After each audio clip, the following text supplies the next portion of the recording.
Okay, we'll call this meeting of the Villa Park Village Board on July 13th, 2020 at 7 p.m. to order. Clerk Kornecki, could you please call the roll? Trustee Silella? Here. Trustee Kazone? Here. Trustee Murphy? Here. Trustee Patrick? Here.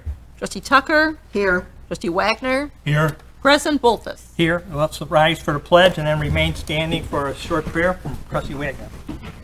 I pledge allegiance to the flag of the United States of America and to the republic for which it stands, one nation, under God, indivisible, with liberty and justice for all. Remain standing, Trustee Wagner. Heavenly Father, we come to you today asking for your guidance, wisdom, and support as we begin this meeting. Help us to engage in meaningful discussion. Allow us to grow closer as a group and nurture the bonds of community. Fill us with your grace as we make decisions that might affect the residents, staff, businesses, surrounding communities, and all those that enter the village of Villa Park. And continue to remind us that all we do here today, all that we accomplish, is for the pursuit of truth, for the greater glory of you, and for the service of humanity. We ask these things in your name. Amen. Amen.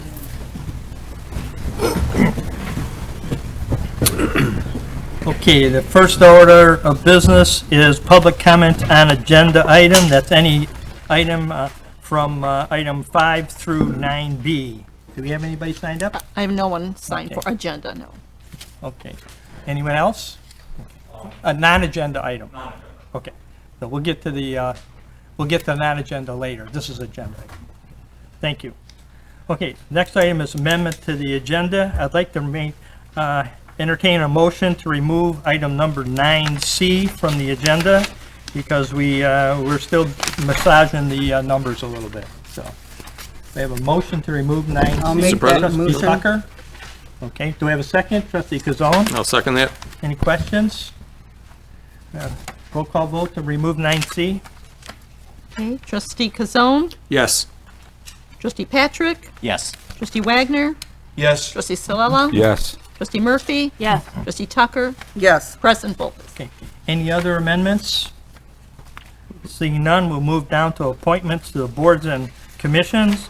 Item 5A is Mary Ann Greco to the Environmental Concerns and Joel Moore to the Environmental Concerns, and Cecilia Beauprier to Community Pride. If we have a motion for both 5A and 5B. I'll make the motion. Trustee Ciela and Trustee Patrick, is second. Okay. Any questions from the board? Seeing none, roll call vote. Trustee Kazone? Yes. Trustee Wagner? Yes. Trustee Tucker? Yes. Trustee Murphy? Yes. Trustee Patrick? Yes. Trustee Silella? Yes. President Boltus? Yes. Okay, and we'll go to number 6, which is a discussion on the storms, sewers, and streets and function of infrastructure during rain events. And we have our director here, Michael Guerrera, to lead us through this.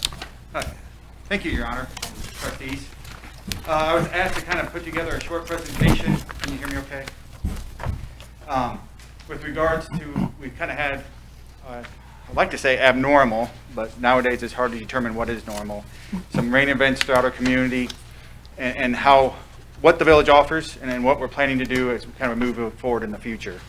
Tonight I also have with me my staff. I have Deputy Director Rich Salerno with me and Assistant Village Engineer Kevin Mannels. So if you have questions too that I can answer, they are here to assist me on that.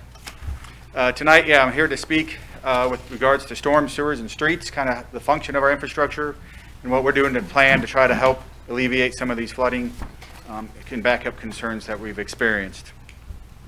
Just kind of a quick outline. I like to give like a 101 and kind of public infrastructure utilities in terms of streets and sewers and how they function with the storms, just to kind of give a baseline. I can give you a little bit of historical storm events that have happened in the last 10 years here, some of the programs that we're offering to residents currently. Obviously, the drainage assistance is also on the agenda tonight for some modifications.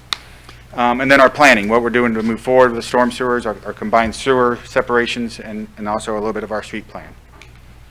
So first off, Villa Park is pretty much drains to two major drainage basins. Up here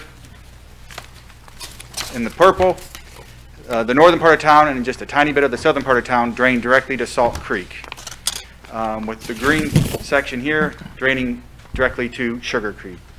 So any stormwater in the purple area will all filter into our storm sewers, ditches, roadways, and it will make its way over to Salt Creek, which also drains the majority of this side of DuPage County.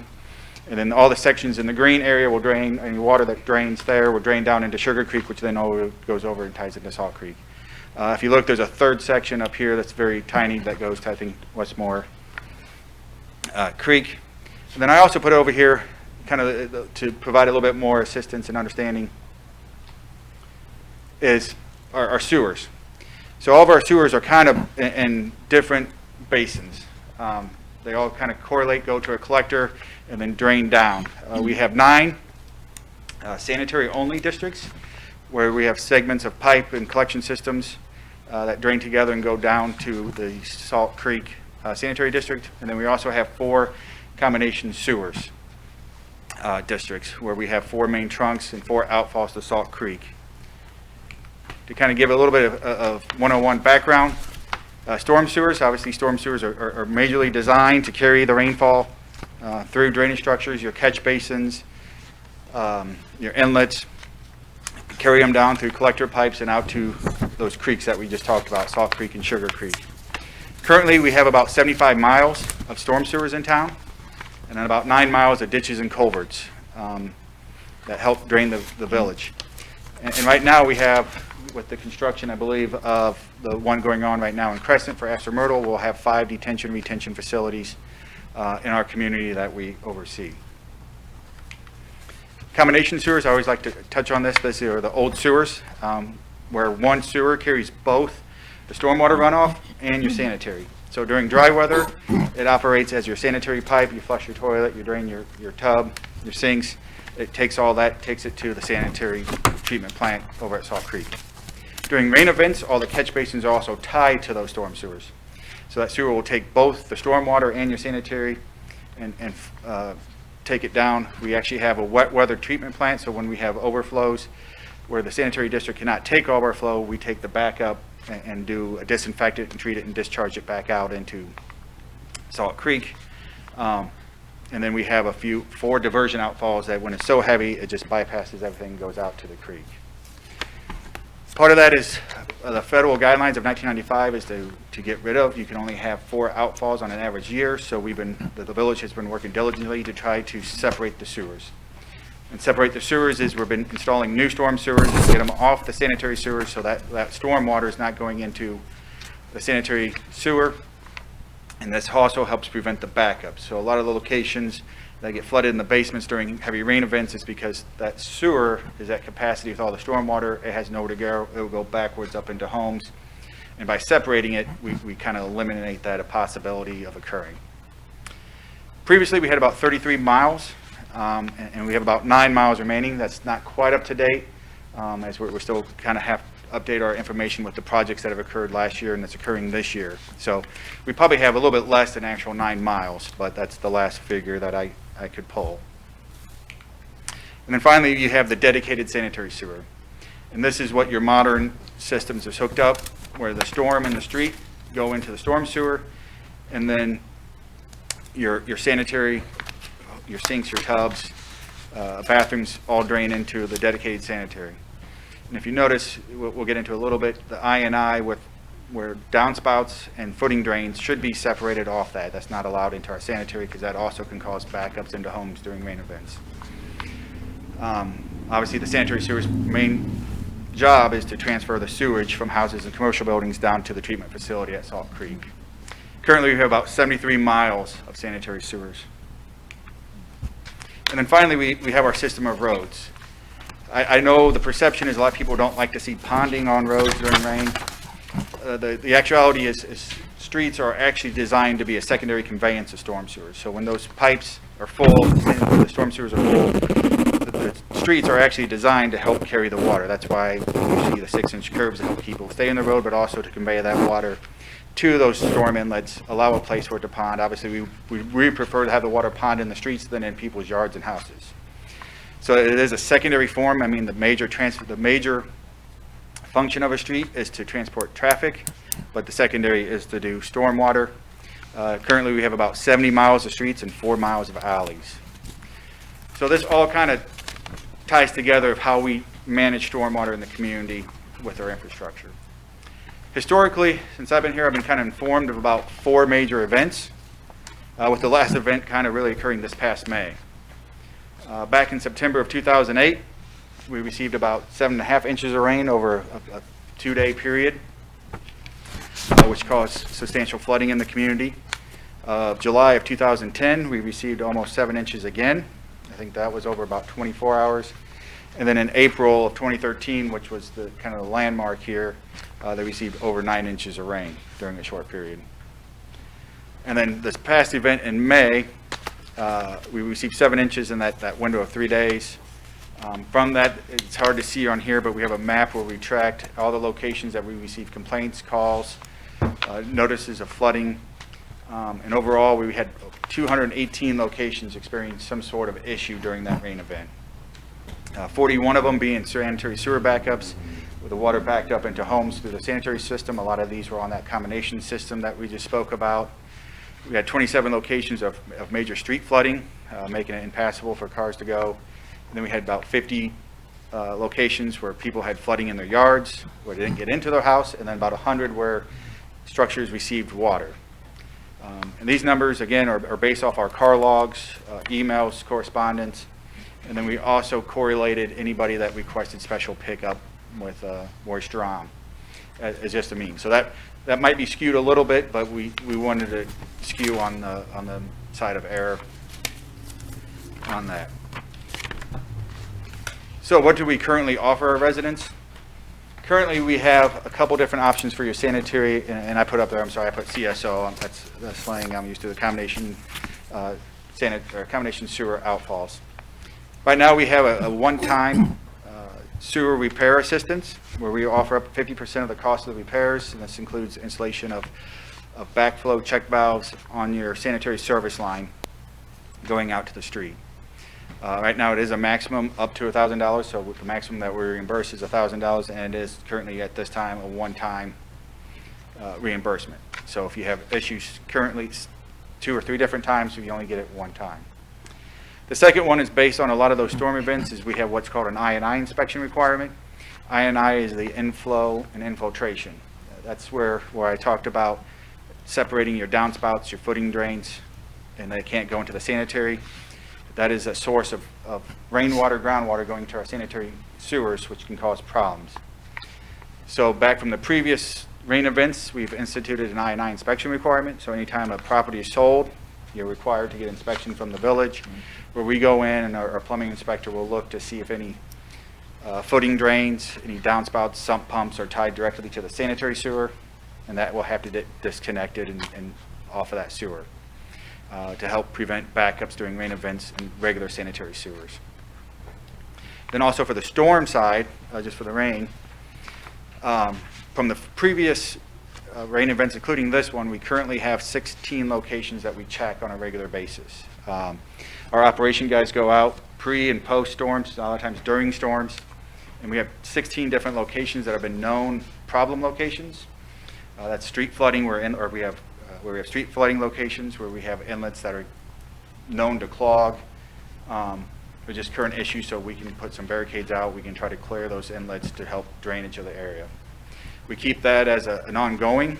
Like I said, we added 2 more locations this year based on the flood events in May to try to mitigate as much of the issues in the streets as we can. The second one is we have the Drainage Assistance Program. That's actually on the agenda tonight to talk about some modifications to that program. This is where the village will offer 50% for what we call like yard drainage. So people that have some of the yard drainage facilities or issues, this will help dewater those yards after rain events, so they don't have ponding water in their yard for days on end. Once the rain subsides, the drain will help drain their yards. And that program is a 50-50 program as well. We get applications, we review the applications, see how beneficial they are, rank them, and then we fund them as budget allows. Unfortunately, this year we've had some issues, and that's why we have it on the agenda, where we had trouble getting regional bids or any bids through our current system. So we were looking to maybe add some flexibility to that program to allow residents to have some involvement as well, to maybe facilitate some more of these drainage assistance. And then lastly, previously and then this year, we've instituted sandbags.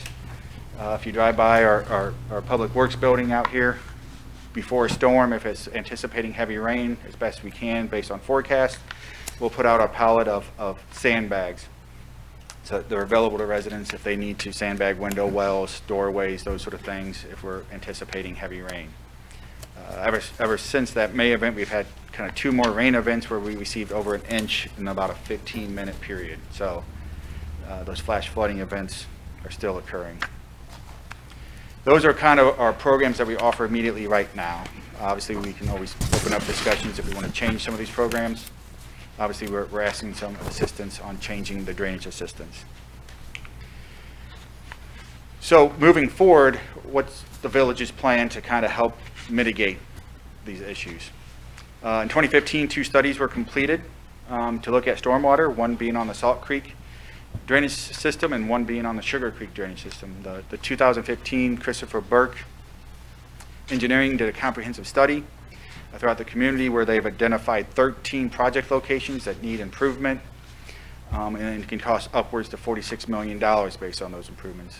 The improvements that they recommended are listed there, the known problem areas, which is Raritan, Monterey, Lions Park, Overton, Rotary Park drainage, Twin Lakes drainage, Villa and Summit, North Avenue, the Bear Rabbit Motel, and then we have Washington Street. And if you'll notice, a lot of these programs will overlap with each other. So like Washington Street, Astor Myrtle, Michigan Avenue, Charles, these are also in our long-term plan for sewer separations. So the flooding in these locations kind of go hand in hand with the separating of sewers. The other storm study that was done in 2015 was to look at the Sugar Creek drainage basin. And this was done by V3. And what they looked at was what most of you know now is the Jackson Pond project. They had 4 main locations with Washington and Euclid kind of overlapping both studies. And then they looked at a relief sewer for Van Buren. They looked at Lufton Pond drainage improvements and then the expansion of Jackson Pond with overflow ponds. All the blue locations you see here are kind of the known problem locations, and then it's hard to see on this drawing, it's just a little bit of representation, is the planned storm sewer extension to Jackson Pond to try to move some of that drainage basin over to the pond to alleviate some of the overland flooding. Overall, the Jackson Pond project overall, including all the estimates, are about $6.8 million.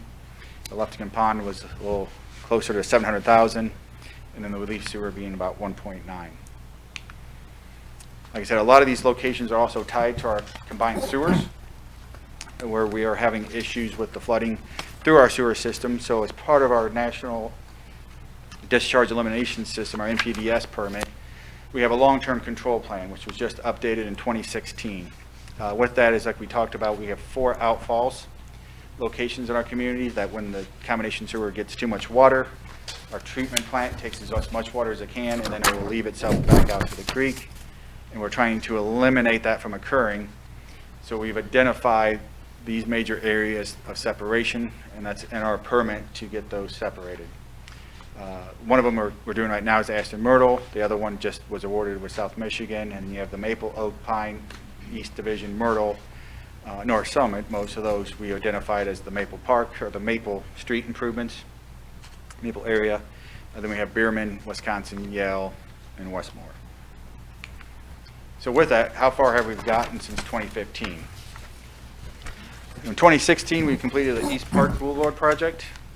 That was about $1.3 million.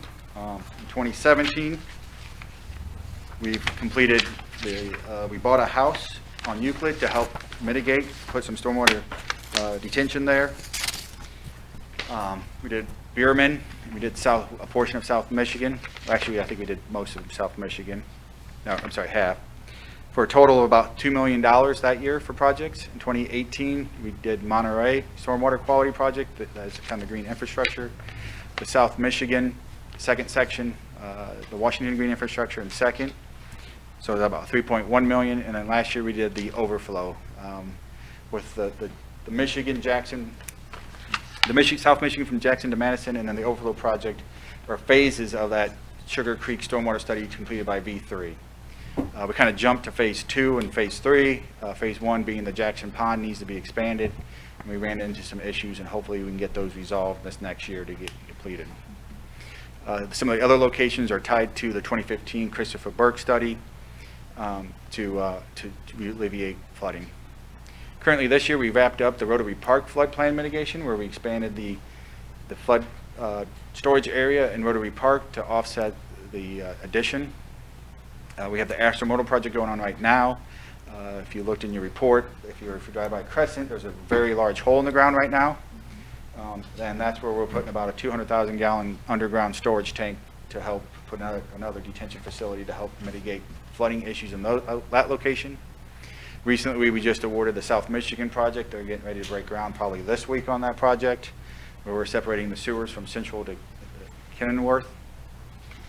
And then lastly, we do have Charles. That one's kind of pending.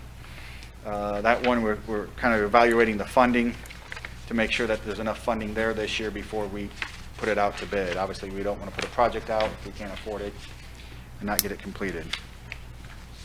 So kind of overall, I gotta get my, if you kind of look at that, we've already completed about $12.3 million of stormwater improvements and sewer separations, which is fantastic.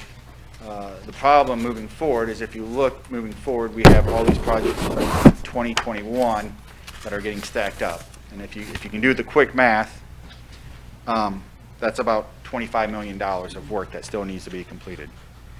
Currently, Maple, that's our priority for next year, and we have that design completed. We're in the process of completing the IEPA loan to get that submitted so that we can be in line for the loan first of next year, so that we can start construction hopefully in the spring. That's a little bit dependent on the IEPA, Illinois Environmental Protection Agency, and how fast they can process some of those and their guidelines of how they go through. The second project should be ready to bid probably November, December of this year, and that's 3rd Avenue from Holly to Division. Currently, we estimate that about $600,000, and we received CBDG money for this project, and the county is actually pushing that funding up to get spent, so it goes in line with our design process. So that one should be ready to be awarded and be constructed first thing in the spring as well. The Jackson Pond expansion, obviously that's been ongoing. We have 2 applications out right now. We have an application to the Fast Track Build program through the DCO, through the Governor's Rebuild Illinois program. That was supposed to have been allocated funding by May 31st. They have not got anywhere on that yet. I think they received over 200 applications for $15 million, and they're still reviewing them, is the last we've heard, and that's pretty much been their response for the last several weeks. Then the next ones we've kind of have ready to come up is Wisconsin Avenue. There's 2 portions of Wisconsin, but overall we need to go from Jackson to Kenilworth, and then we have Washington kind of as our other priority. We still have Yale, 2 sections of Yale, North Avenue. We have that if you look in the budget, but we haven't identified enough funding, and that's a detention pond up off of North to help kind of mitigate some of the flooding issues that I experienced through the Target parking lot and on North Avenue. For the sanitary sewers, this is where we're trying to reduce. Part of our master plan that was done in 2008 identified 3 major recommendations, and we updated it in 2014. And that's where the I&I we've talked about, removing that I&I from our system. We don't want our sanitary sewers getting surged during rain events with groundwater, clean water, storm water. We want to make sure that those are open and functionable for the sanitary and not have backups into homes. And then also we have a lot, over 50% of our infrastructure is probably over 50 years old. So we have some structural issues. And so we've been looking at lining. Lining is where they cast a pipe inside the pipe, and it's structural. It seals off the pipe to stop the I&I. And we've done 3 major projects with that so far. We've done one in 2009 where we did about 54,000 feet of our sewers and 20 manholes at a cost about 2.4. In 2014, we did about 6,000 feet, a little bit smaller program. And we currently are still wrapping up a program right now where we're doing about 22,000 feet of sewer. And we do have plans in the budget, as long as every funding is okay, is to do some more sewer rehabilitation in 2021 and probably moving forward, so that we can secure our sewers. That also lessens the burden on our operation guys, going out digging, cutting patches and roads, doing those items as well. And then we do have a Park Boulevard sewer rehabilitation project that's been previously planned as well. Lastly, I didn't put a whole lot, but I just want to touch bases on the street improvements. A lot of these projects, if you notice with the sewer separation, specifically in some of the stormwater, a lot of the roads had to be reconstructed. And so that fell into our 2014, 2015 referendum to rebuild roads. So they all tied together, and so I kind of put together a list of all the roads that have been kind of completed. A lot of them are kind of tied together, but overall this was the $23.7 million bond referendum that was passed.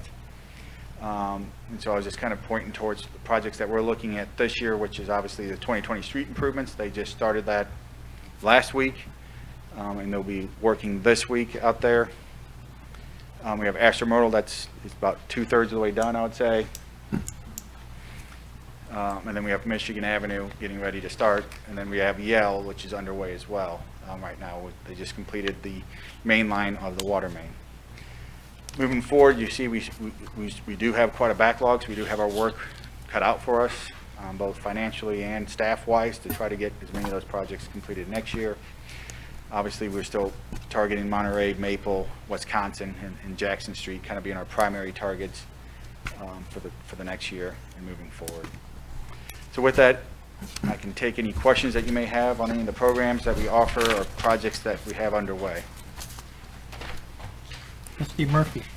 Yes, I have several questions. Many or most of our surrounding towns have significant reimbursement programs for installation of overhead sewers and/or these caps. And we, to the best of my knowledge, don't have one. Is this being considered, and where are we in that consideration? It's being considered. So currently, right now, with our sewer repair program, it's actually for any sewer repair. So you can get cleanouts, you can do a one-time point repair in your sewer, and that would include overhead sewers, I think is what you're referring to, where they kind of repipe the downstairs and bring it up to current building code modifications.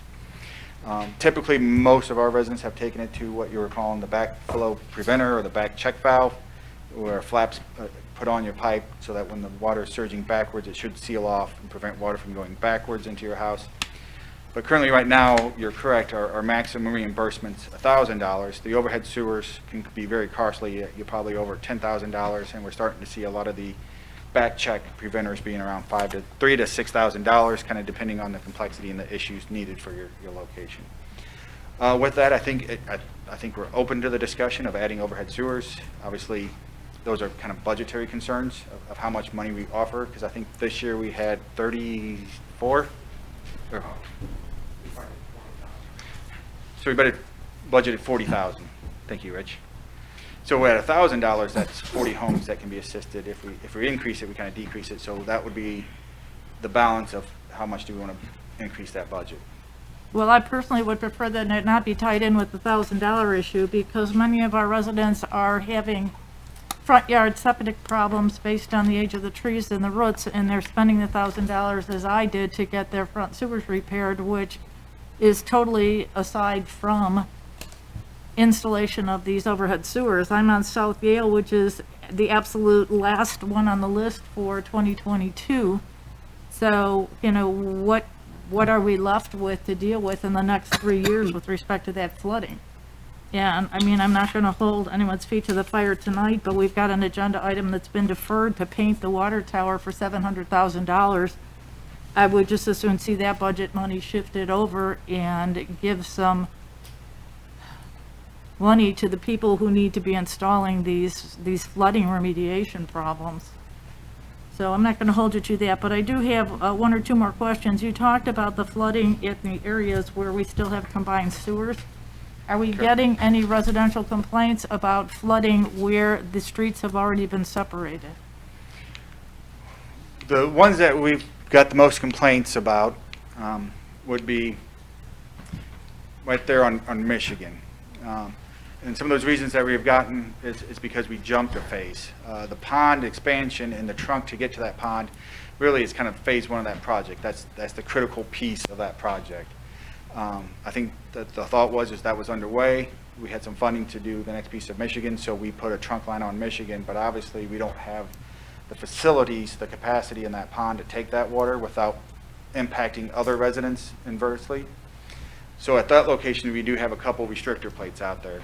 In the interim on Michigan, at Madison, we are looking at replacing the restrictor plate that's in that sewer.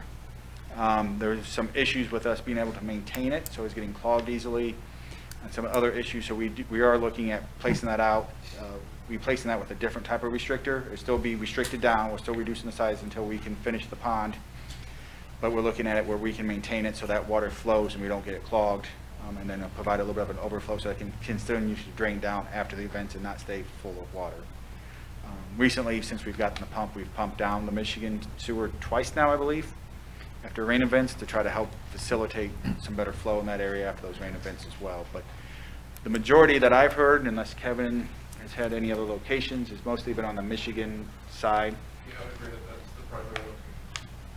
of the separation of sewers. And I just have two more quick ones, and I don't understand from a technological perspective, but you mentioned 4 outfalls a year, 4 outfalls on any given year.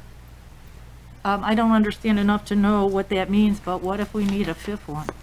So that's what I'll call AEPA's fuzzy math. So typically your permits are a 5-year period. So what they're really looking at is over a 5-year period, did you have more than 20?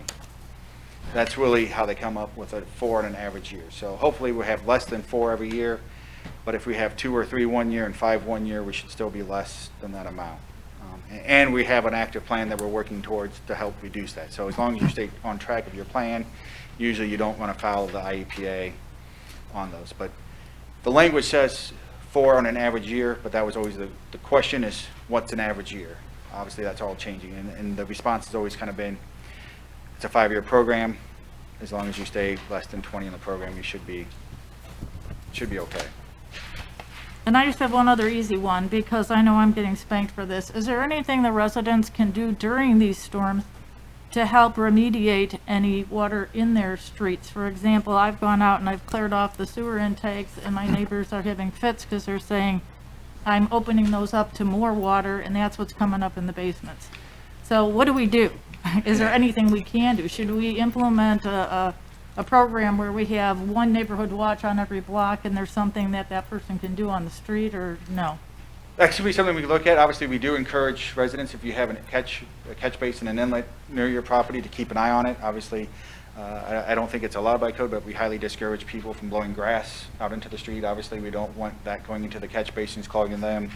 Leaves during the fall are also an issue. I know we street sweep the community to try to keep that out, but I don't think we have an actual program right now to adopt one, but that's something we look at. But obviously, we do encourage, if you have an inlet, storm inlet near your residents, to kind of keep an eye.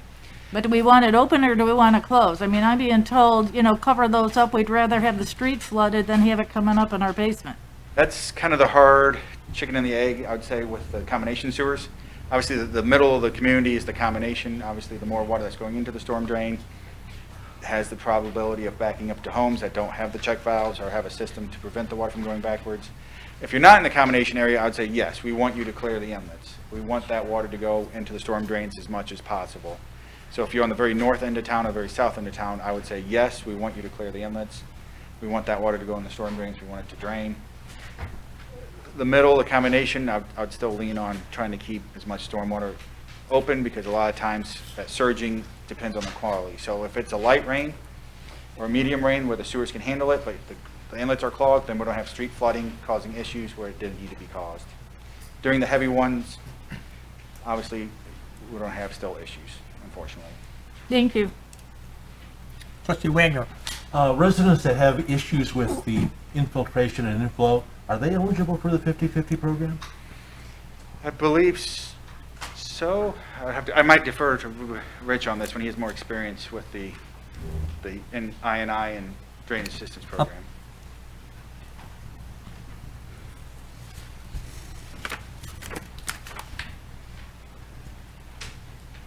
Good evening. Any resident is eligible for the 50/50 drainage assistance program. It's sometimes the limitations what's available. In combined areas, obviously only certain things can be done to help alleviate some of that ponding. More effective in storm sewer areas. So if they have I&I issues, they could submit for the 50/50. With I&I issues, depending on what the problems are, meaning as part of if, like with the check valve system, if they have I&I issues with their foundation drain going to the sanitary sewer, yes, that would be like ineligible for $1,000, not the 50/50 drainage program though. Okay. Thank you. Anyone else? Trustee Kazal. Just a couple questions. You said that we've got about 9 miles left of combined sewers. Once all the programs are done, what will that number be down to? Because it's my understanding that there's certain areas that we just cannot separate them. Is that correct? Or eventually, are we going to try and get to 0 combined sewers? I can defer to Assistant Village Engineer, but I think there is a few locations that it's nearly impractical to get it completely separated, so I don't think we can get to a net 0, but I think we can get close, but I will defer to Mr. Mannels. That's correct. There's a few locations that, for reasons of physics, we can't separate. So we'll never get down to a 0. We'll get as close as we possibly can, though. Okay. Do you have a rough idea or just? Certainly under a mile. It's a Okay. very small percentage. I would say certainly less than 5% of the entire system. Yeah. It's pales in comparison to the amount of sewers that we're separating. Yeah. Okay. Thank you. Anyone else? I have a couple questions. How do you prioritize which projects get done first? Well, right now for next year, a lot of it is what projects didn't get completed this year. Obviously, we had 5-year plans. Residents were kind of aware of those 5-year plans. They're expecting those. So right now, like Maple was expected to go this year. Washington, no, I'm sorry, yeah, part of Washington was expected to go this year. In our streets programs, college streets were going. So those are how I'm ranking the number ones, is that they got deferred from this year to next year. So those are the top priority. And then the ones from there is the most benefit. So like Washington is the first step we need to correct Yale. That's why Yale was one of the last ones, because we need that connection out through Monterey. Okay, thank you. Out through Monterey to separate first so that we can build off of that sewer. So those are the critical path projects are prioritized first, because we need those in order to complete the other projects. So you look what's upstream and coming down toward the main line, the ones that are feeding into it? Is that you start at the farthest way end and then work your way? Typically, we got to work at the discharge location. So wherever it ties into the creek is where we got to start from, because we need that connection. That's kind of the issue we ran in with Jackson Pond, is we needed the pond to be sized bigger first. And so by doing the sewers upstream and not being able to discharge, now we have issues. So we want to start at the connection to the stream, so that connection to the stream is established, and then we'll build backwards. Obviously, as we move forward, obviously the people closest to that discharge location are probably the most impacted, because they got everybody upstream's water coming at them. So we want to alleviate that. Then we kind of have more pass-through locations, and we can start, obviously the people at the end of the line, as we separate those sewers, should be impacted less, because their water has the ability to get through easier versus trying to take all that water downstream. So let's use an example on a sewer separation project. Let's take like Maple. We're doing maybe, hopefully next year, we're going to separate Maple and Pine in those areas. But if the up to the west of them has not been separated and there's a heavy storm event, they still could have a problem down on the east end by Villa. Correct, a little bit. I think this would be a little bit more at Washington. I think Maple, and Kevin, correct me if I'm wrong, is we're trying to tie that in one big project where almost all those streets will get separated. So all the ones in that area will be separated, so they'll all be alleviated at the same time, so you won't have the upstream, downstream locations. So let's use that area again. So about how far west does the sanitary come toward Villa Avenue? Before it goes to, like, does it go to Ardmore? I think it comes, the tie-ins at Villa, and then I think Maple, Elm, Division, all tie over to Myrtle, and they all will tie back to Villa. I think Villa has probably about 5 sewers. More, actually. And so that's their tie-in point. That's where it was created. So their sanitary will stay the same, and then the stormwaters will be separated off and tied over there. I'm trying to recall the plans off the top of my head, but I know Maple gets a new sewer, and then some of the tie-in streets, there's a few trunk lines that go back out to Villa and tie into Villa. Well, I'm just trying to figure if we do the Maple and Pine area, are all the problems going to be gone, or is there still possibility of sewer backup into the residents? I think that will be a complete separation in that area, and Kevin can correct me. We don't have to worry about sewage coming from somewhere else and overloading the system over there. I Can I believe that's correct. I'm right. You know, because I don't have how all the flow goes and where all the pipes are. So, we know they're all, it seems like a lot of stuff is flowing over to Villa Avenue.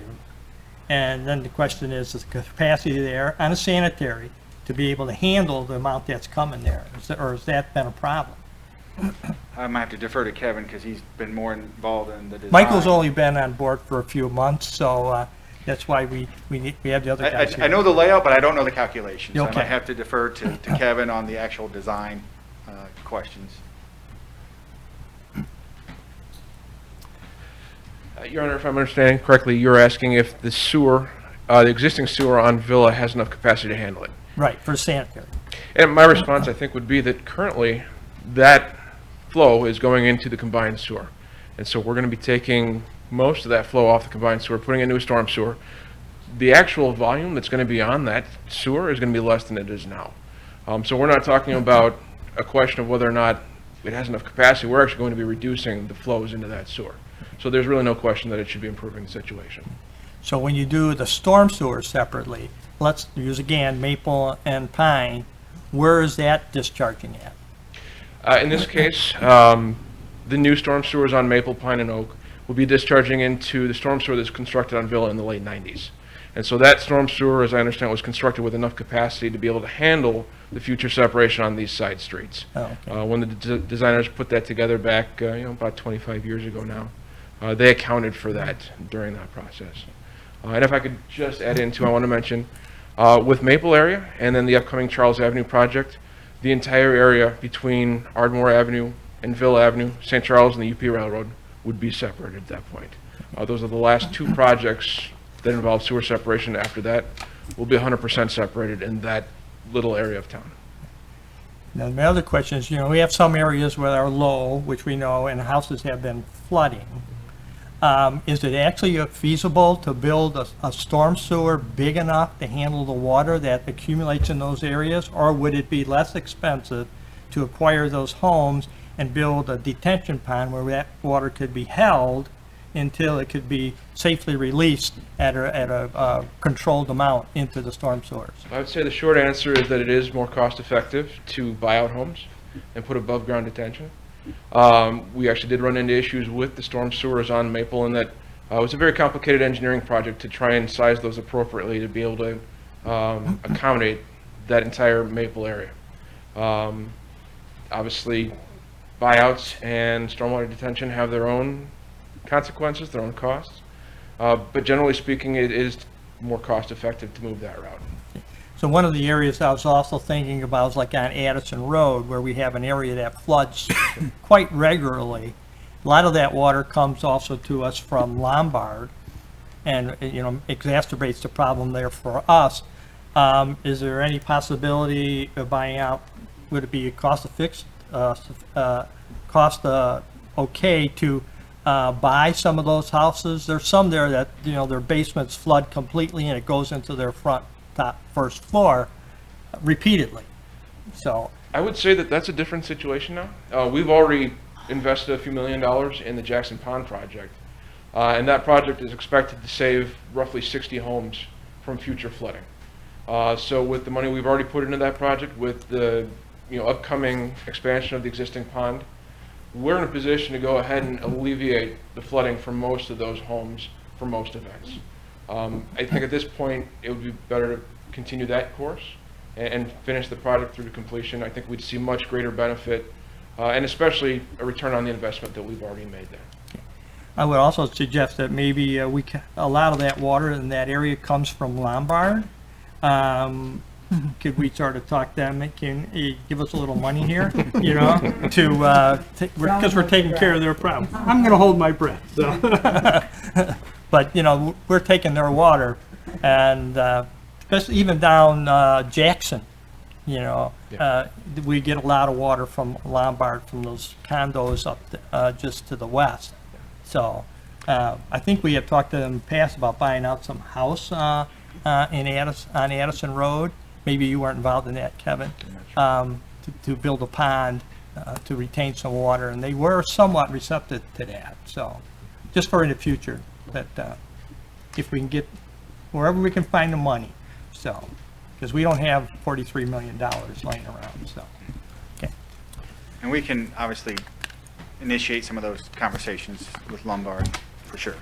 Can't I'm guarantee sure we'll you'll go look forward anywhere, to but we can initiate those conversations. So, you know, they're causing problems here because that's the way the water flows, you know, so we're spending big bucks to take care of their problems, so. Okay, anyone else? Okay, seeing none, thank you guys very much, appreciate all your work. Now it's our job to see if we can find all the money, so. All right, we will move on to number 7, the consent agenda, which is the minutes from the village board meeting held on June 22nd, and the bill listing for the week of June 22nd, June 29th, and July 7th for the total amount of $1,936,403.18. We have a motion for the consent agenda. Trustee I'll make that Murphy? motion. I'll make that motion, yes. Do we have a second? Trustee Kazone? I'll make that second. Okay. Any questions? Seeing none, roll call vote. Trustee Patrick? Yes.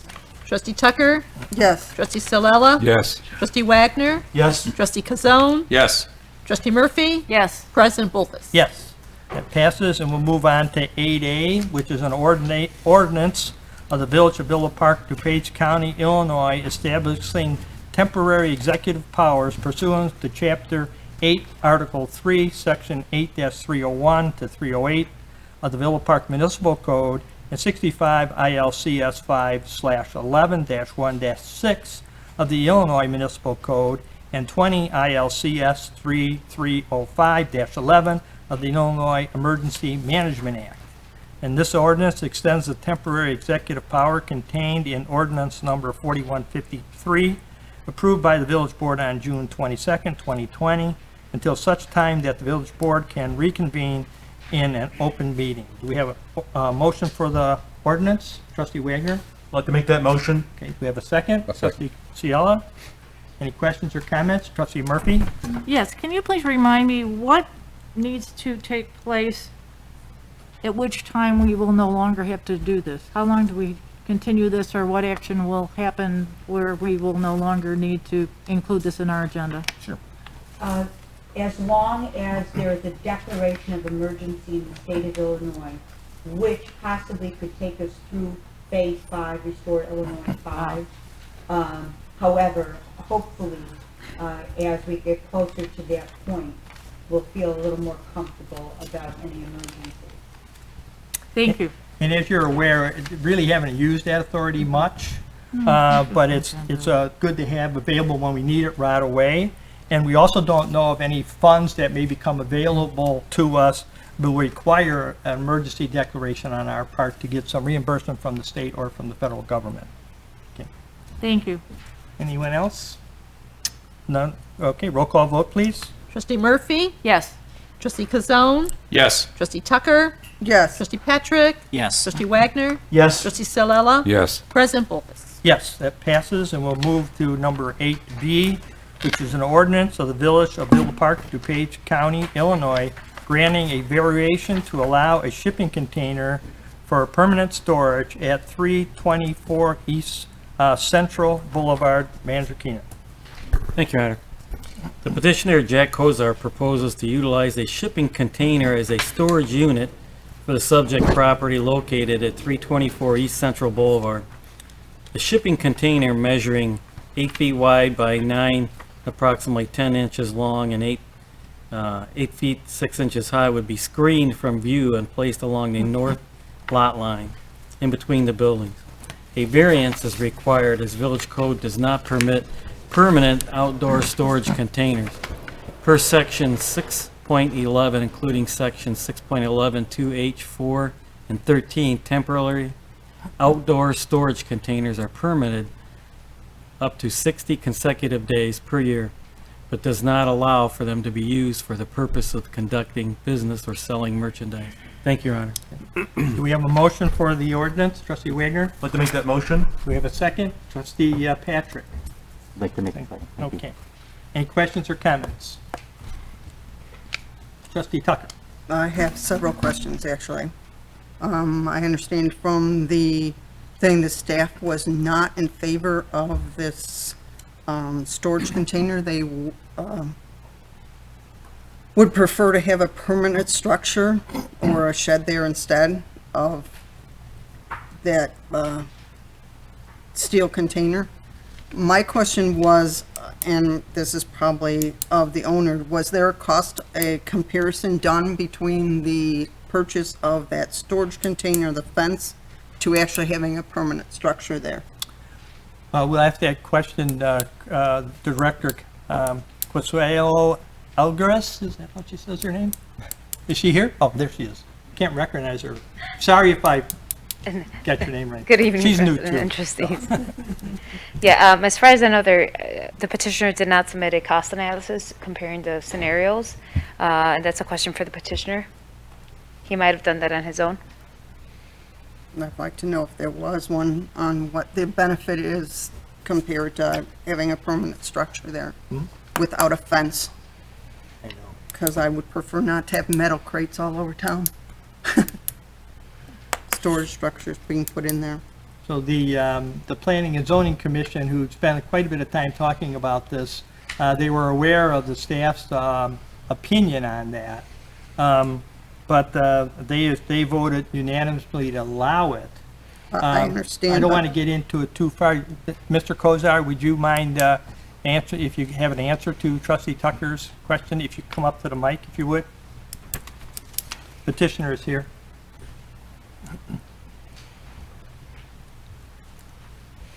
So there were many considerations in doing the shipping container. Could you speak into the mic, please?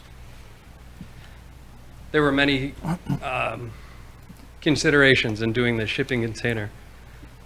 There was cost, there was ease of putting it in, size of the property, many different factors brought me to the conclusion that a shipping container would be the best bet. You, in your comments, said you prefer not to have shipping containers all over town. Town, that is correct. Well, we're aware that there's a number of shipping containers 30 around of town them. that we're going to have to address that issue. So, I mean, if you would like to address those, we can certainly talk about that. I understand that. My question is to you right now. Did you make a cost comparison? I did. And there was definitely factors that were involved. Okay, and my question is, comparing that, is the fence and the storage container more cost efficient?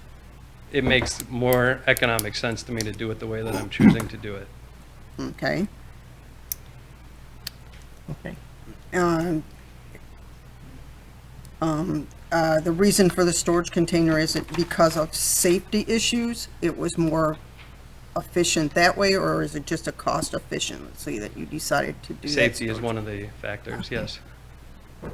And I understand there'd be some type of a locking system on, so they can get out of the course. crate if they get locked in it, and a locking system on the outside so it can't be easily broken into, is the reason you had Well, decided it's a that? steel container, which is one of the factors for safety, so that it wouldn't be broken into.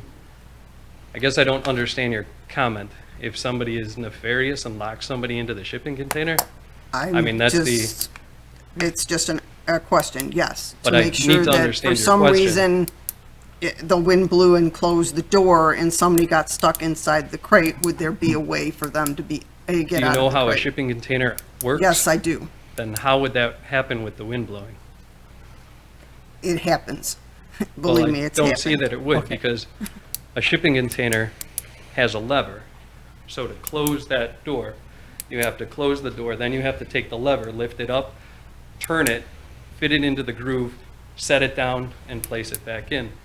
So I don't think your example is practical. I think the Planning and Zoning Commission did address that issue with them, and they didn't have any problems with that, and concern about that. I also wanted to know from the fire department, is there a requirement for lighting and a smoke detective stuff in that crate? I don't. Would there have to be a fire sprinkler system in that crate as a storage unit or not? I don't. Would there have to be lighting and some type of smoke device? My question is, would there have to be some type of a lighting put in that crate, or would there have to be some sprinkler system or a smoke detector type stuff in the crate? It would not need any smoke on that type of a crate. Okay. You realize it's a steel container, right? I Yeah. do realize that, but you are storing objects in that container that can set on fire. And So you- it's an issue that I was concerned about. Okay.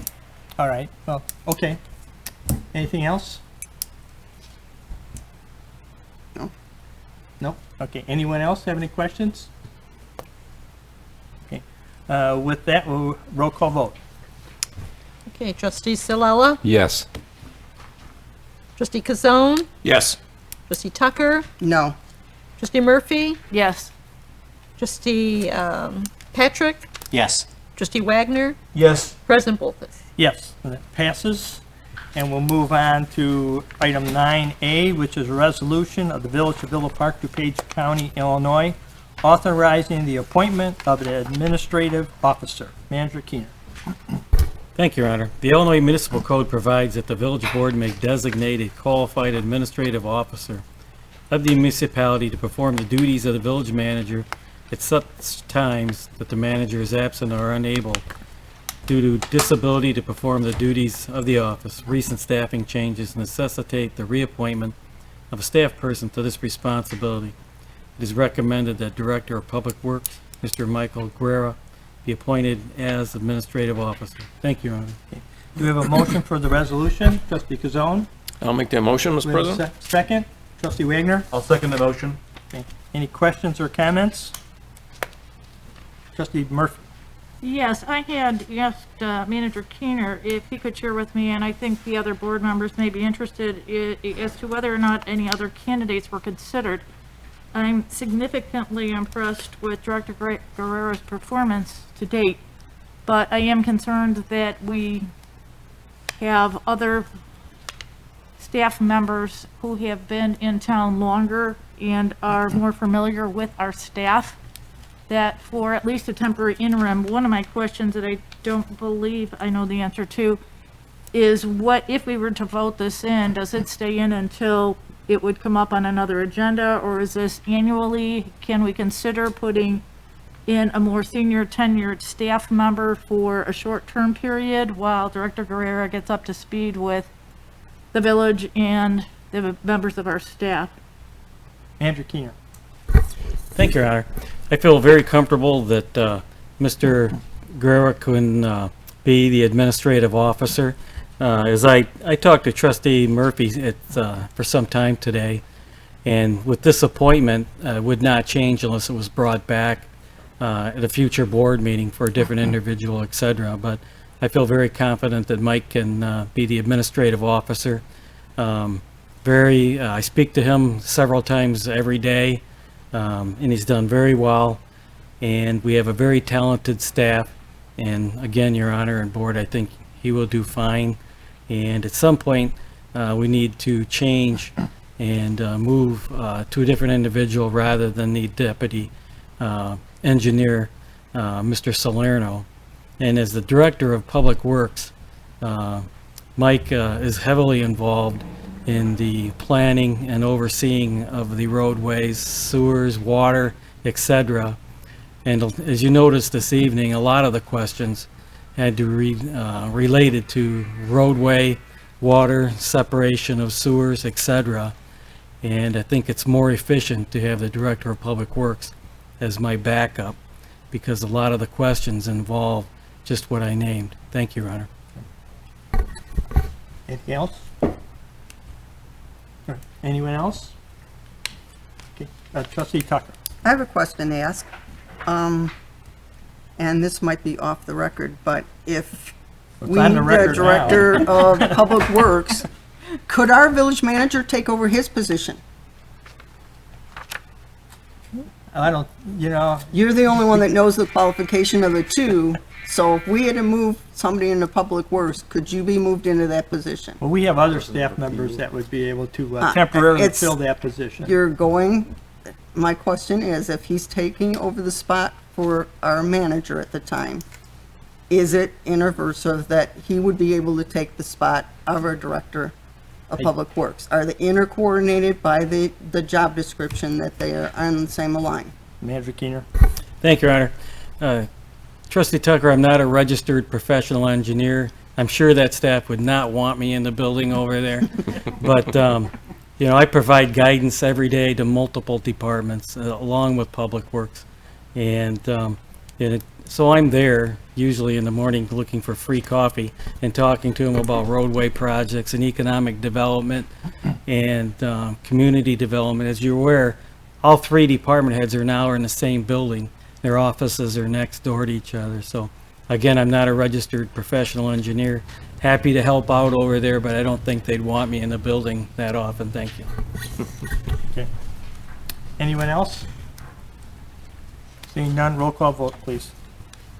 Yes, Trustee Patrick, Yes. Trustee Stilella. Yes. Trustee Murphy, No. Trustee Wagner, Yes. Trustee Kazone, Yes. Trustee Tucker, Yes. President Bolfus. Yes. It passes, and we'll move on to 9B, which is the resolution of the Village of Villa Park, DuPage County, Illinois, approving the modifications to a drainage assistance program offered by the Public Works Department. Manager Keener. Thank you, Your Honor. In an attempt to mitigate problems of standing water on private property, staff reviewed the drainage assistance program and developed alternatives that would allow greater flexibility and resident involvement in the administration of the program. Modifications to the program are recommended that would allow for residents to seek bids following the design provided by the village to determine if a lower price can be achieved, to allow the residents to construct the improvements themselves if they are capable of performing the work, and to allow residents to seek design and bids with the approval of the village. Thank you, Your Honor. Do we have a motion for the resolution? Trustee Wagner? I'd like to make that motion. Do we have a second? I'll Trustee Cielo? Okay. Any questions or comments?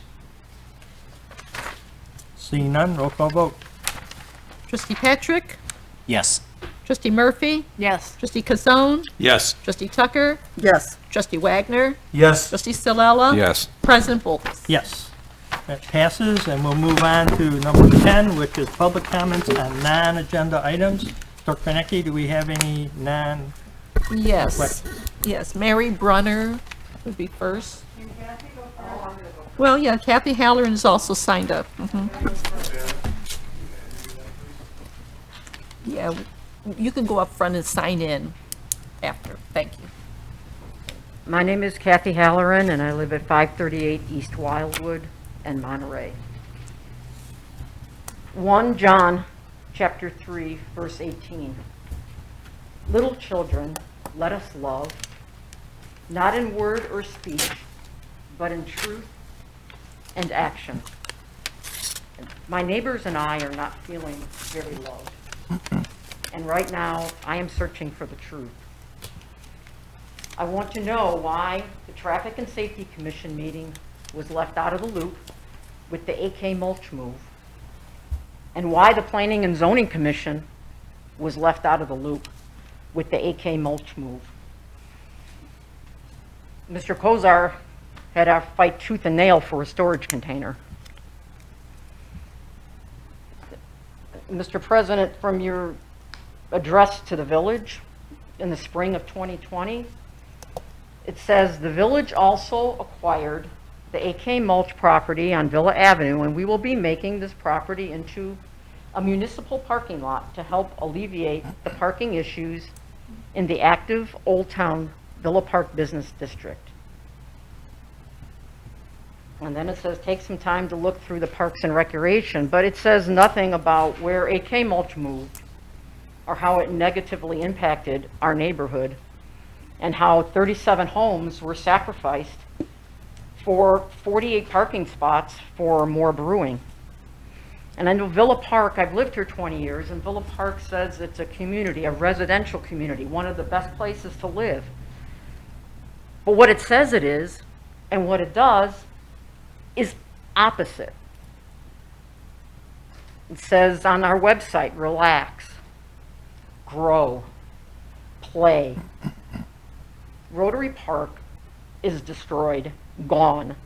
There were two little boys that came over yesterday with their bikes and their baseball backpacks and their bats. I think they're expecting it to be a backstop because it says that in the village thing, and they played catch for 5 minutes and rode their bikes home. We have one pool. We have no rec center. Rotary Park, I was very confused by the presentation because I don't know if it's been improved. It says it's been improved, but there is no playground, no park, and it still floods. And I don't know if we're up, I got lost in the presentation there a little bit, but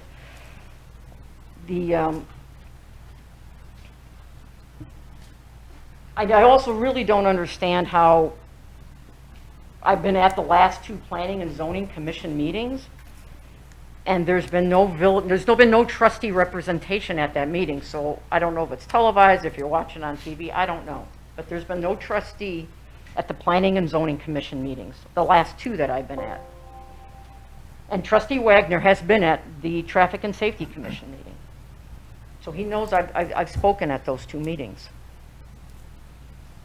When you have a meeting and then you say public comment on an agenda item, and then you, like the last meeting, the agenda wasn't posted, but a weekend before, like I checked Friday morning, it wasn't, and then I guess it was sometime Friday, but I didn't see the agenda till the day I went to the meeting, and it's really hard to comment on an item that you really know nothing about. So on last week's meeting, when it was that gun shooting range, and I personally am very adverse to guns, that's just from my personal feeling, but the name of that business left me cold. It just left me cold, and I had an opportunity obviously to comment at the last meeting. I didn't. But as a family-oriented community, shoot point blank means one thing. It means cold-blooded murder. And the Tribune, a week later, home security video captures Rogers Park point blank shooting. So 2 gentlemen, 7 o'clock in the morning in Rogers Park, one guy pulls a gun, shoots him in the head, and jogs away. This is the name of the business, point blank shooting. There's only one connotation. And this is not a garden village. This is not a family community. This is whatever we do for a money grab. It got approved because the village needs money. And that's probably why we have a parking spot. No more brewing, because more brewing is more important than a 20-year resident, a 21-year resident, and 35 other residents in my community.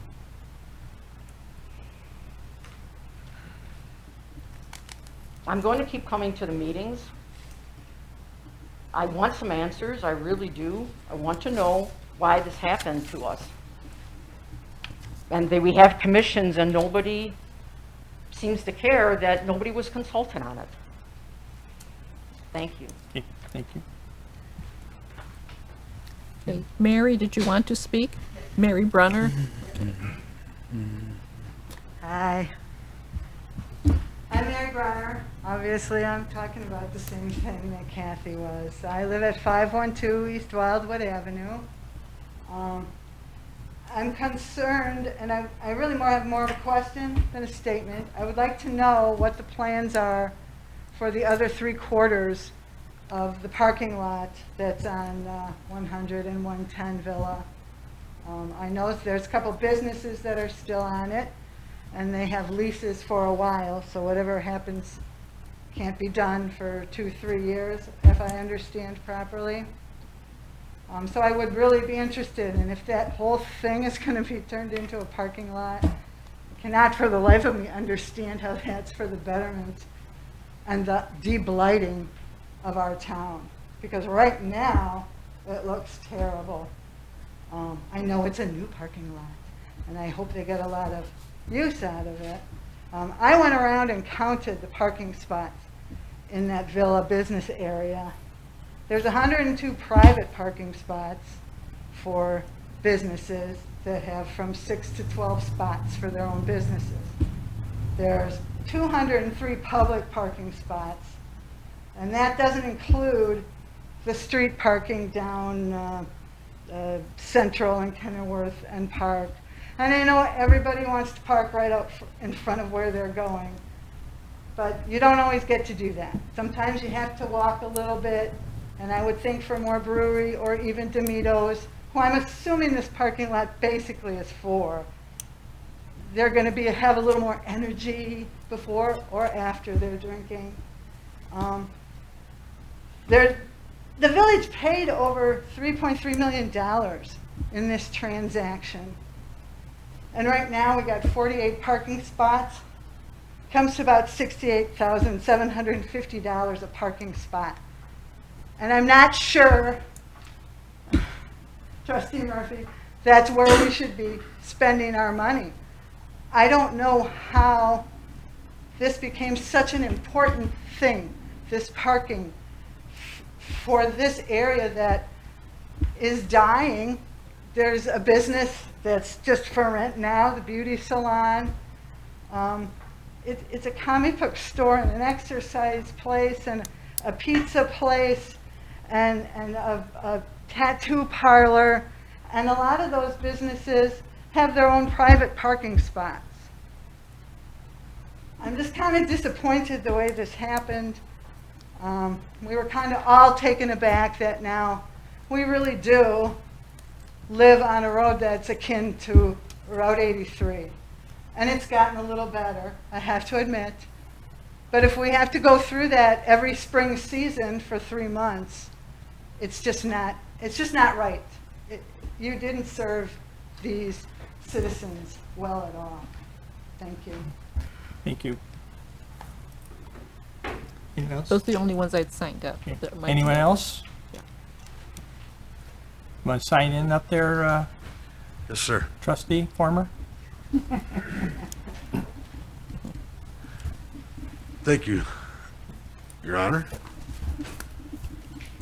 Chris Ayala, I'm an attorney in town. You guys, most of you know me. Could you speak into the mic, Chris, please? I have People with know. me today, where is everybody? I have Amy Wiggs and I have Joanne Bauer. And they own Spark Property and Real Estate. They're trying to buy, and we're in the process of purchasing, 433 East St. Charles Road. It's the MCC motorcycle location. MCC's working on dissolving its operations, and we're trying to pick up where essentially they left off. What we'd like to see in there is Sparks offices. So Sparks offices operate, manage, and handle several companies' real estate needs and office management a little bit. And essentially, they've got one huge company called Dynamic Utility. Dynamic serves ComEd. So essentially, Dynamic goes out for ComEd. When your power goes out, Dynamic is who ComEd sends out on an emergency basis to get your power restored. So you'd have them, if successful, we'll have them right in town. So our power is going to get restored first. That's really probably the best news. In addition, as you can tell, Amy and Joanne are both females, and so we've got some women and minority business owners. That's a really good plus for the town too. In addition to Dynamic, that handles work for ComEd, we've got Bolt Equipment. Bolt Equipment is essentially the service arm to get any equipment that goes down served back on the road. There's no track vehicles, there's no semi-vehicles. The work that they have that would be semi-vehicles actually goes to Kevin's down the block.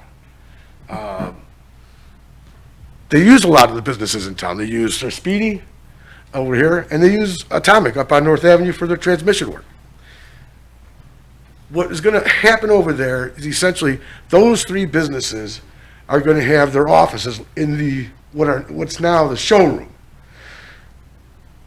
But in the back of the building, where the former Ford dealership used to have its mechanic shops and its service center, and where now the motorcycle MCC uses the same space for its servicing of its motorcycles. What we want to do is service our vehicles in the same spot. So you can't come in as an independent company into the business to have your own vehicles. So, Bob, if you have a construction company and you need 4 vehicles serviced, you can't bring them to our company and do that work. We're just servicing our own equipment. Now, there is a chance that we would like to, with Bolt Equipment and Services, start leasing, and actually it does do some leasing, I guess, right? Bolt does some leasing. We do plan to hopefully expand that part, and that's a little bit of a possibility down the road of turning into something a little more retail. Because one of the things Bolt and Dynamic and Spark want to do is generate some kind of need there, or fulfill some kind of need there that the village really wants. And my perception from being up there is the goal over there is really to have something retail. But there's no dealerships being built right now. We're not going to get a car dealership back in there. A motorcycle dealership already can't make it there. I don't really want to see, personally, that site go vacant for another 5 years. So I think this is a really good opportunity for the village, and personally I'm really excited to be able to bring them in.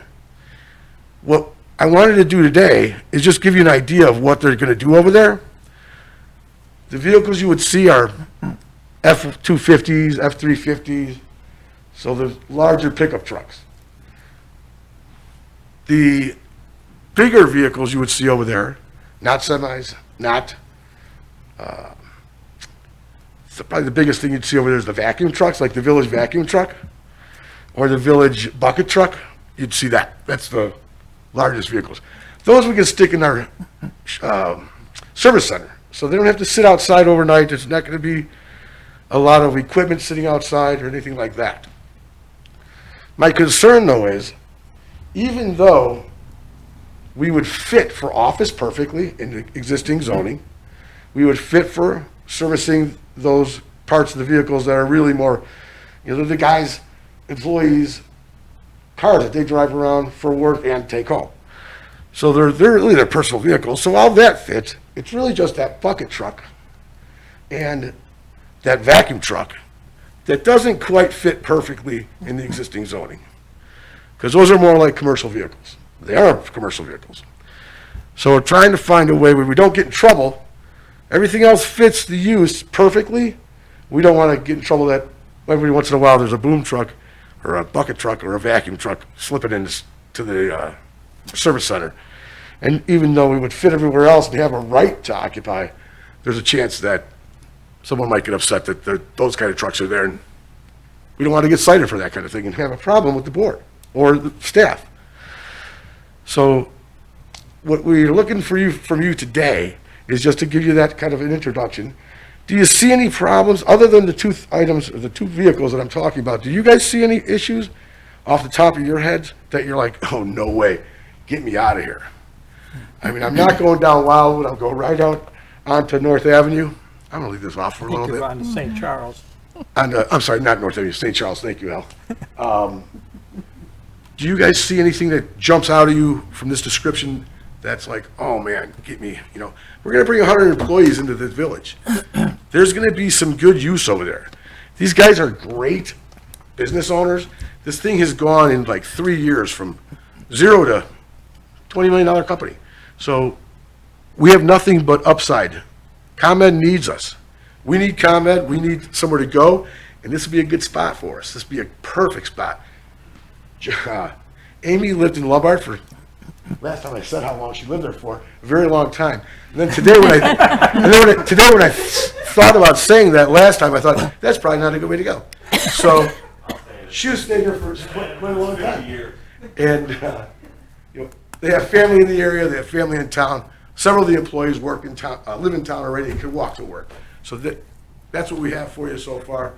If you guys have you been working with community development? I am working already. Economic development, community development? We did stop in to Planning and Zoning Commission last Thursday, and then Consuelo I emailed with, talked to her a couple times.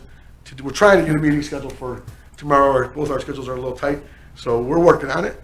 And she's going to try and, hopefully, with your guidance and hopefully your preference, she's going to try and find a way where we can fit in there.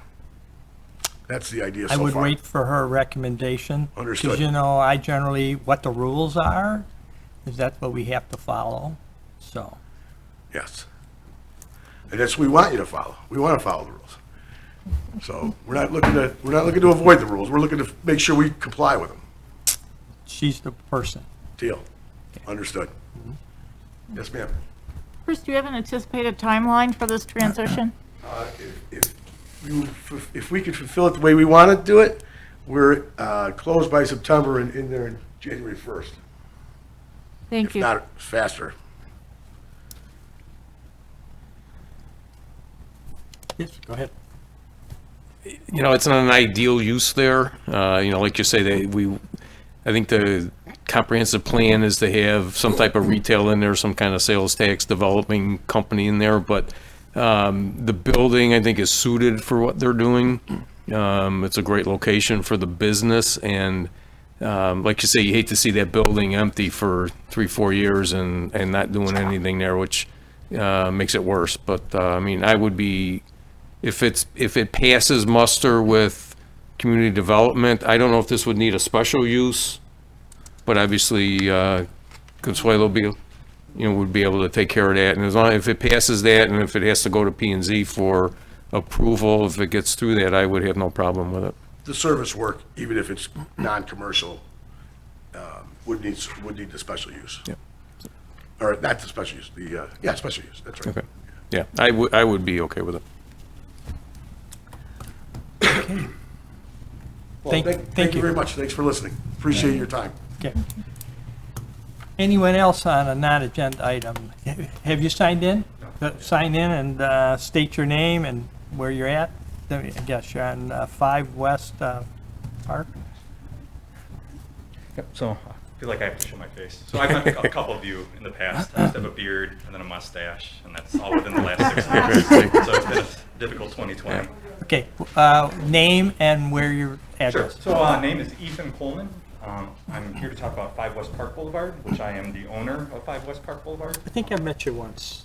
In one of the earlier meetings Yes. this year. So the building is just straight down Ardmore, right at the Prairie Path. It's on the southeast or southwest corner. It's a parking lot at the corner, and then it's a yellow 2-story ugly building, which I'm going through a renovation plans at the village. So is everyone familiar with the property I'm talking about? Because it's forgettable for a lot of people. So I'm here to talk about 2 fun things. So parking and sidewalks. So there's a street improvement program going on right now, which is, so currently my parking lot has pretty much access from both Park and Ardmore. Probably about 150 feet of access that's being turned into a 20-foot access. The good part is I don't have any problem with that. I think it's going to really help the pedestrian flow.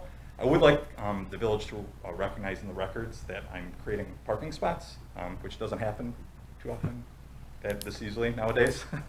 So I spoke to Kevin earlier. I'm not sure how many parking spots are being created by kind of my corner. Do you happen to know? I don't know the number off the top of my head, but we can certainly get that information. Okay, so would it be possible to recognize that I'm giving up access to my parking lot and creating parking spots in the written record? Sure.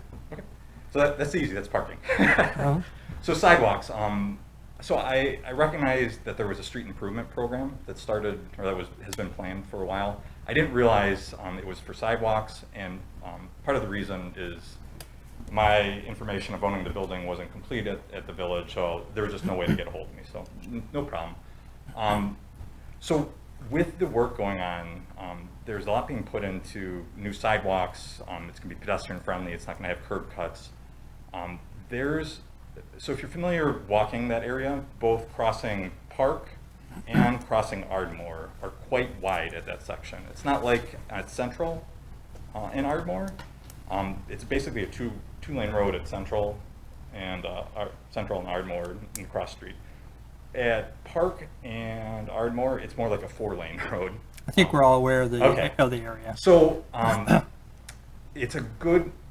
So you're seeing a lot of investment, and this is non-TIF funded investment going on. There's the meadery, there's Hano Henry, Alex and his whole building. There's a lot of organic investment going on. You're putting the money into making these pedestrian ways. There's opportunity to make it a little more pedestrian friendly, which would help the locating their surrounding businesses. So specifically at my corner, if there could be a bump out, both into Park and into Ardmore. So part of the problem with a wide street is people tend to go faster and you get people coming in off the path. There's families, there's bicyclists, and they're going to be drawn to the meadery and the stores around. So having it pinched down in that location could help the feel for pedestrians coming in off the path and crossing between the two sections of the Park Boulevard corridor. So that's my request to consider it. I know it's late in the project, but Well, I believe you already talked to Kevin about that, and they are doing some looking at that possibility, and we'll, definitely see if that'll work out. So, did you want to say something, Kevin? I would like to mention, per our conversation, I've already directed our construction engineer to look into the possibility of creating a bump out across Park Boulevard. A bump out on Ardmore would be a little bit of a different story, though. That would be outside the limits of our current project.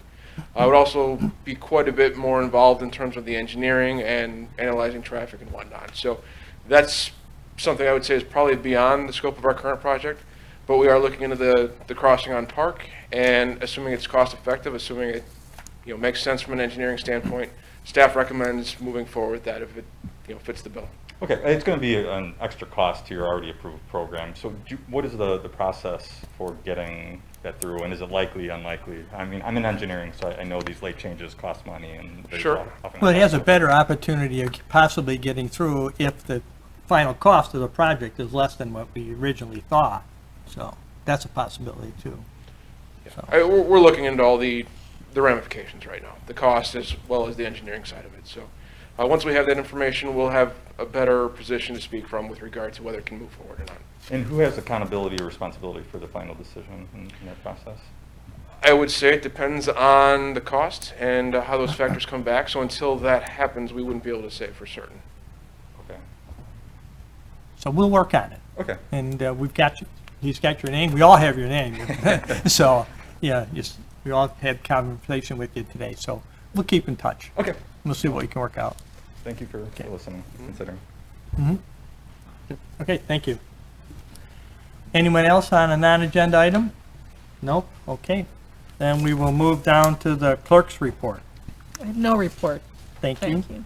Trustee report, Trustee Patrick. Thank you. I just want to briefly thank our first responders again for such a great job that they're doing out there during these difficult times. So thank you. Thank you. Trustee Cielo. No report this evening. Trustee Kazone. Just a couple things.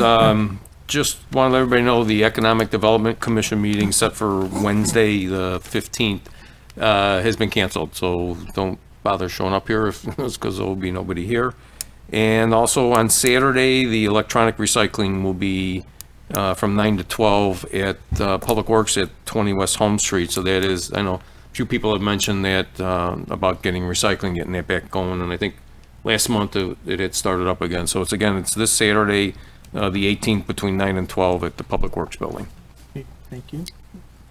Trustee Wagner. Thank you, President Pulvis. I just have a couple things. Just want to mention that the Kiwanis Club of Villa Park will be having a food drive, and folks can drop off food items at the library Monday, Wednesday, and Friday from 10 a.m. to 6 p.m., Tuesday and Thursday from 1 p.m. to 6 p.m., and Saturday from 12 to 5 p.m. And the items that we're asking that people bring in are pasta, rice, peanut butter, canned meals, canned vegetables, canned fruits, and pasta sauce. This is going to benefit food pantries.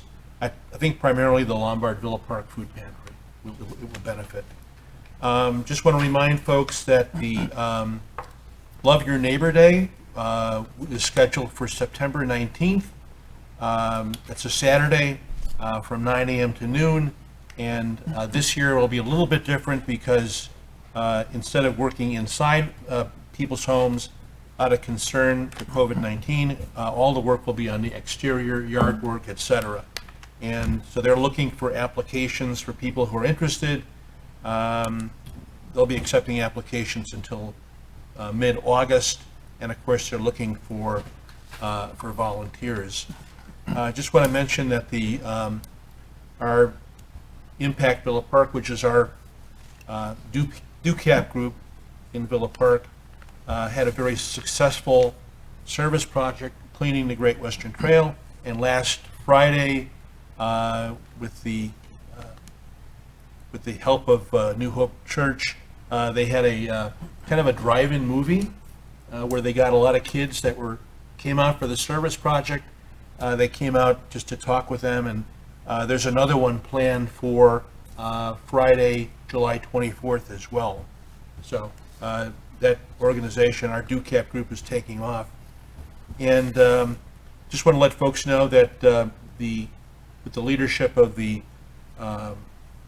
Community Pride Commission and with the Environmental Concerns Commission, we're talking about selecting a date for spring sweep, which I guess we will call it fall sweep, I'm not sure, since it'll be in the fall, selecting a date probably in September when that will occur. So there's little pieces that need to take place, and so looking forward to having spring sweep in the fall again, which will include paper shredding as well. So, and then just to let folks know that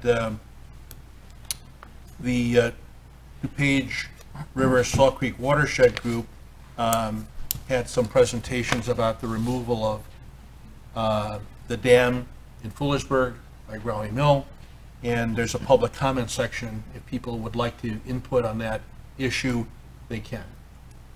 And that's all I have. Thank you. Thank you. Trustee Tucker. There is the Park and Rec meeting scheduled for tomorrow, but most of the members on that board will not be at Iowa Center, so I just want to make sure that people are aware that if you do show up for that meeting, you will have to wear a mask through the whole event. So be aware if you have something to comment to them, but most of the board members, my understanding, are doing it by Zoom tomorrow and are not going to be present at the meeting. But somebody will be there. Yes. Okay. My understanding is somebody will be there, but For the chairman has to be there? The chairman has to be present, so we have to make sure for public comment on, at any meeting, so. Okay. Okay. Anything else?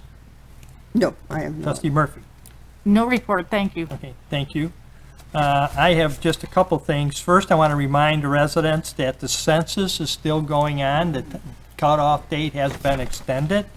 And, I think right now we're running at about 75% responses for Villa Park. We'd sure like to get that up a little higher because that has a lot to do with some of these road projects and sewer separation money that we might be able to get through grants and for our schools and a lot of other things that are based on population and and income. When I did mine, it only took 15 minutes to do it online. You can do it that way. You can do it over the phone, or you could send in your census report. So if they don't get any response from you, there'll possibly be some people coming around canvassing from the Census Bureau to encourage you to fill that out. So please fill it out. We'd like to get that number up. The other thing is I was on a call today with the DuPage County Health Department, and we're talking about the COVID situation again. And still, there was a slight uptick in this last week for several days, but the positivity rate did come back down to what we are normally running in DuPage County, which is around 2.5%. The whole region that we're in, Region 5, the positivity rate has remained somewhere around 4%, and it did tick up a little bit higher this last week, but it did level off again. But they just wanted to remind you too that, you know, if you're a young person, that doesn't mean you're immune, because as a matter of fact, they have had seen the majority of the positive rates now are younger people, and around in 18 to 29, and the average positivity rate in the past month or two was 47 years old, but now it's down to 39 years old. So just because you're young, that doesn't mean you're immune to catching the virus, and the health department wants to just point out to you that you have to be very careful if you're a young person, particularly under 30, and to stay away and be very conscious of the virus and if you're attending any parties or large social gatherings, because that's where it's starting to pick up a little bit. So continue wearing your masks, because that seems to be the answer to controlling the virus. And the other W's, wash your hands and social distancing and that type of thing. So that's the report I got from the health department today. Please be cautious. This virus is not gone. It's not going to go away all by itself. So until we get a vaccine, and nobody knows for sure when that's going to happen. So with that, we'll move on to the manager's report. Thank you, Your Honor. I believe Chief Lay would like to make an introduction this evening. Said that our new officer going to be here? We got our newest member of the Villa Park Police Department coming on in. Should be here momentarily. I also want to introduce the officer that he's with. Officer Rovell Rule's been with us about 10 years, 3 years part-time, 7 years full-time. He's been doing a great job. They just completed 4 weeks of training up at Northern Michigan K-9. And the other person that I want to introduce is the person that made this possible for us. I'll let him come in here so you can get to see him real quick. I can hear him. Come on in. So this is Luke? This is Luke. All right. And Officer Rovell Rule. Hello. Hello, welcome. Hello, welcome. Hello, Officer Luke. So, Luke doesn't like the stairs. there he is. How old's Luke? Luke is just over 2 years old. Oh, okay. So, great. Oh. So yeah, he's just over 2 years old. They just came back, like I said, the end of June. They completed their training, so he's trained in certain narcotics and patrol duties such as tracking and article searches. FC's excited to be here. Yeah, he's been waiting for a while. Okay, good. Yeah. So we're very excited to have him. The other person I'd like to introduce, Ken, would you come on up here? So Ken Witkowski is a former part-time member of our department. He was with us for about 10 years. And he moved on to some bigger and better things, but he's always been a very big supporter of our department, and not only by emotional support, but he comes out and still helps us out along with his wife for certain events such as the 4th of July parade and our 5K runs when we've had them going on and so forth. But in another major way, he's been very helpful with helping to provide us with some equipment that we've purchased over the last several years. And the biggest piece of equipment, he is a piece of equipment, is Luke here. Without Ken, we would not have been able to get Luke and the training. Thank you, Ken, and it's nice to have a K-9 unit back in Villa Park. It's been a number of years, and it's really kind of Nice to have them back. excited to see it. Very good. Another kind of special note to this is Luke got his name because Ken's father was a canine handler back in the day, and his canine was Luke. Luke. Luke. Oh, great. Wonderful. That's how he got his name. So does Luke have any nationality? Is he from Europe or just from Michigan, huh? He is originally, he's born in Mexico. Okay. Both his parents were brought in from Germany. I guess the handlers figured out it's a lot easier through customs to bring him in through Mexico than it is through ship in Europe. Oh. So I guess it depends on how you look at it. He's kind of, the cultures are, there's a few different ones. Yeah. Otherwise it's German. But Yeah, that's right. Very good. Well, thank you, Luke, for being here. Just want to make sure you all Thank had a you, Ken. chance to see him. Not Yes. just in the pictures and stuff. I'm looking forward to that. Good looking dog. Good. Thank you. You had someone else to introduce? Wasn't there a third person? Just Ken. Ken, yeah, officer, or former Officer Witkowski. So, thank you for being here, and thank you so much for everything. We really appreciate it. Thanks again. So. All right, thank you. Thank you.